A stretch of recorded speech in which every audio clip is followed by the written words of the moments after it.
Estamos pues en días de discusión constitucional, ¿no? Previo a lo que va a ser el martes, esta cuestión de confianza que, como vemos, de todas maneras pues son hechos nuevos. Se habla de si todo es discutible o debatible, hay opiniones de constitucionalistas de uno y de otro lado.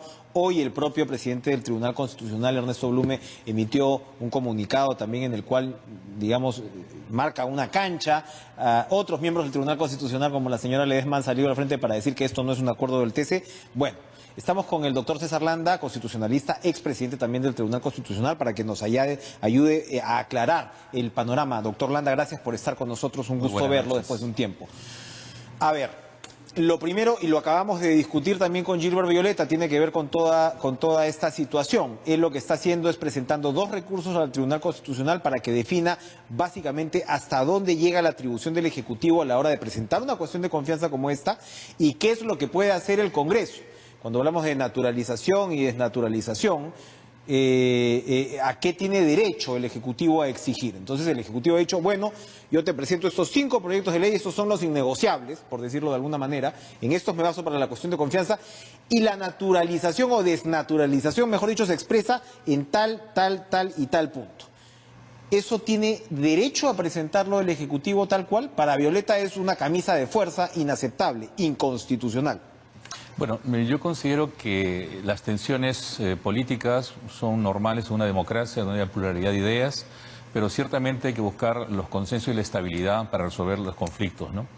Y llegado a este punto, claro, pretender judicializar la política, plantear un conflicto de competencia, lo único que podría producir es la politización de la justicia del tribunal, donde la política tiene poco que ganar y la justicia mucho que perder, ¿no?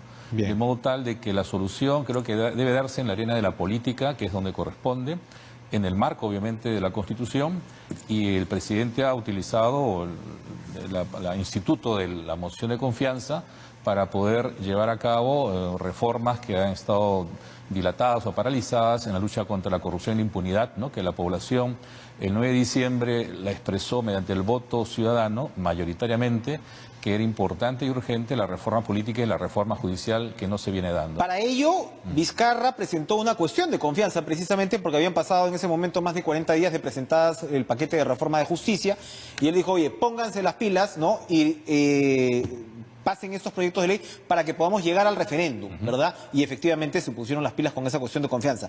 La naturaleza de esta cuestión de confianza es distinta, ¿no? O sea, porque no solamente está diciendo pónganse las pilas para debatir esto, sino que me apruebas esto.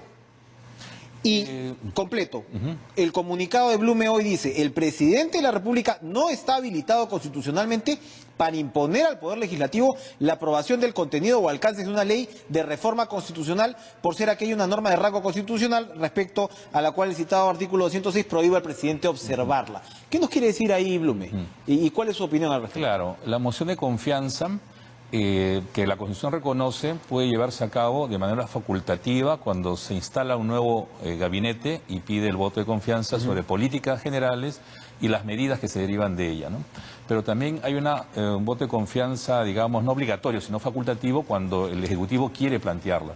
Y la naturaleza es la misma, es decir, tiene que plantear con claridad la materia y en este caso establece un plazo de la urgencia que me parece está en el marco de esa potestad, porque la propia sentencia del Tribunal Constitucional, la 016 del año 2018, una acción de inconstitucionalidad, que el tribunal declaró que era inconstitucional las reformas al reglamento del Congreso, donde se establecían limitaciones a la posibilidad, por ejemplo, que un gabinete censurado pudiera reconstituirse con algunos ministros del gabinete, ¿no? pasado, ¿no?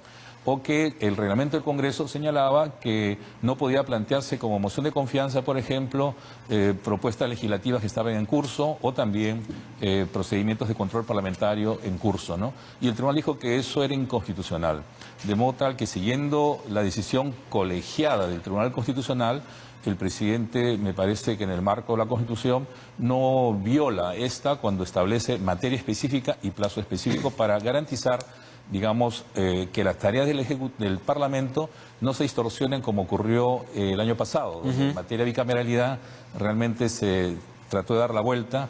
Hay una lección aprendida ahí, o sea, ahí en ese momento el Ejecutivo dijo, debate esto, y al final voltearon el tema de la bicameralidad al punto que el presidente debió rechazarla. Los estándares altos de control del financiamiento ilegal de los partidos políticos, ¿no? Pero finalmente se aprobó. O también en materia de el tema, otra materia de no reelección inmediata, también hubo cierto debate si eso era para un sistema bicameral, pero no para un sistema unicameral, ¿no? En todo caso, yo creo que hace bien en el diálogo político precisar cuáles son los términos para que el Parlamento se pronuncie, ¿no? ¿El Tribunal Constitucional va a tener que emitir un pronunciamiento? O sea, ¿va a ser el órgano que vaya a tener que trazar la cancha? Yo creo que el Tribunal no es un órgano de consulta, ni tampoco de opiniones, ¿no? Sino de decisiones judiciales cuando se presentan demandas. De modo tal que el tribunal habla a través de sus sentencias. Obviamente que los miembros del tribunal podrán expresar opiniones libres, pero podrían estar adelantando un juicio, ¿no? Lo cual también pone en incertidumbre la imparcialidad con que podría resolver una causa que se presente. Como Claramente el doctor Blume ya adelantó opinión en este caso. Bueno, no conozco exactamente, pero pareciera que sí, ¿no? De modo tal de que eso es un tema que dificulta o limita la independencia e imparcialidad de un tribunal expresar de manera tan abierta opiniones que no se condicen con una sentencia, en todo caso, que se haya expresado. Según usted, la Constitución y la legislación es lo suficientemente clara entonces para definir en qué punto estamos. Y la sentencia. Claro, ¿no? que sí. Y eso debería llevarlo incluso probablemente el Premier o el Ministro de Justicia el martes al debate, ¿no? Para poder aclarar cuáles son los términos. Usará todos los argumentos jurídicos necesarios. Su opinión sobre la posibilidad... A ver, el otro tema que me parece es que tenemos, tal como la está planteando el Ejecutivo, una cuestión de confianza, digamos, en dos tiempos, ¿no? Una es la presentación de la cuestión de confianza que se va a dar el martes mismo, que seguramente se votará, porque se supone que la votas ahí mismo, ¿no? Habrá una deliberación previa, ¿no? Ya, ¿no? porque claro. Efectivamente lo que reclama el Ejecutivo es que hasta que no se aprueben estas 5 reformas claves, el Ejecutivo considerará que no se ha validado la cuestión de confianza, así la voten previamente. Claro. Eso también tiene un fondo legítimo, constitucional, porque esto sí creo que es casi nuevo, ¿no? Es algo nuevo, ciertamente, y entonces hay que interpretarlo en el marco de lo que es la Constitución. Si se pide un voto de confianza sobre determinadas políticas, y esas políticas, en este caso, se han expresado en normas legales, cuando se aprueben esas normas legales es que se ha configurado finalmente la confianza que se ha recibido, ¿no? Puede haber una confianza nominal, simplemente, claro, ¿no? Artificial. Claro. Sí, compadre, te doy la confianza y de ahí te apruebo cualquier cosa. Entonces yo creo que es sensato y razonable, en una negociación política, yo acepto tu confianza en la medida que apruebes lo que yo te he presentado, no solamente cuando digas si te doy la confianza y después veremos, ¿no? Ahora, en estos pues correos de brujas que se desatan, ¿no? En días como estos de tensión política ya se está hablando de que si realmente hay un sector del Congreso que quiere que se cierre el Congreso para efectivamente volver a la famosa reelección del 2021. Es decir, si tú convocas a elecciones complementarias, ¿no? Se consideraría que es un periodo nuevo y que el congresista de hoy, ¿no? El tan bien considerado en promedio congresista de hoy, podría presentarse a las elecciones del 2021.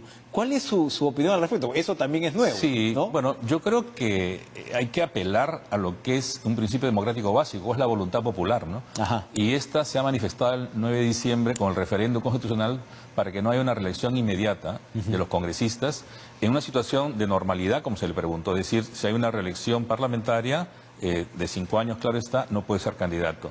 Ahora, que la circunstancia pueda producir que haya la negatoria de un voto de confianza y se abra elecciones para un periodo complementario. Que es terminar el mismo periodo. Es terminar el mismo periodo, claro. Yo creo que invalida a los congresistas actuales presentarse el 2021, ¿no? Porque es el mandato popular expresado en las urnas, ¿no? De modo tal que es una interpretación bajo un principio democrático. Ahora, que puede haber interpretaciones legales o leguleyas, seguramente puede haber muchas, ¿no? Pero creo que la voluntad popular en una situación de crisis es la que debe resolver esa tensión.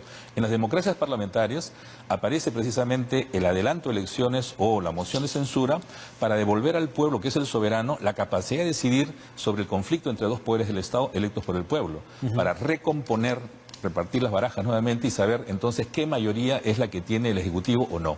De modo tal que eso es lo más sano en una democracia, ¿no? Para terminar, doctor Landa, el presidente ha dicho ahora que el tema del referéndum como en reemplazo de la segunda votación, ¿no?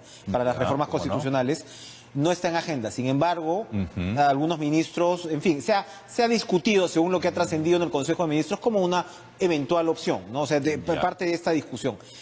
Podría darse, conversábamos hace algunos días con Jorge Nieto, el exministro, y él también apelaba a que de repente era momento de volver a consultar al gran elector, de volver a consultar al ciudadano para poder ratificar de repente estas reformas si es que son lo suficientemente importantes y determinantes. ¿Podría ser un escenario? Yo creo porque estamos hablando de 2 votaciones. ¿Cómo no? Yo creo que a nuestra democracia le falta que el pueblo esté más activo, meterle pueblo a la democracia, ¿no? Es. Que no solamente en la opinión pública, en las encuestas, sino que participe, ¿no?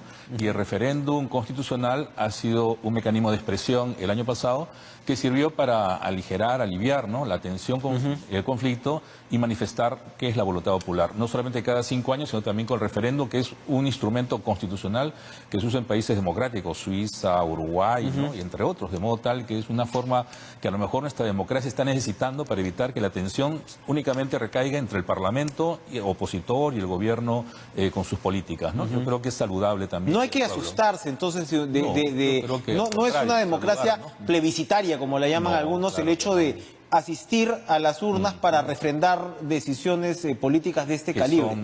En Colombia pasa cada rato, digamos, y nadie se rasga mucho las vestiduras por eso. No, es acostumbrarse que la democracia no solamente es delegar facultades, sino el ciudadano es responsable de decisiones políticas fundamentales en situaciones más aún de crisis, claro, de manera informada, con un debate público y con las decisiones racionales que corresponden en el marco de la Constitución, ¿no? Yo creo que eso haría muy bien a nuestra democracia, refrescarle, metiendo pueblo a la democracia, ¿no? Interesante. Gracias, doctor César Landa, por su aporte esta noche. Vamos a ir a una pausa, regresamos con más en Canal.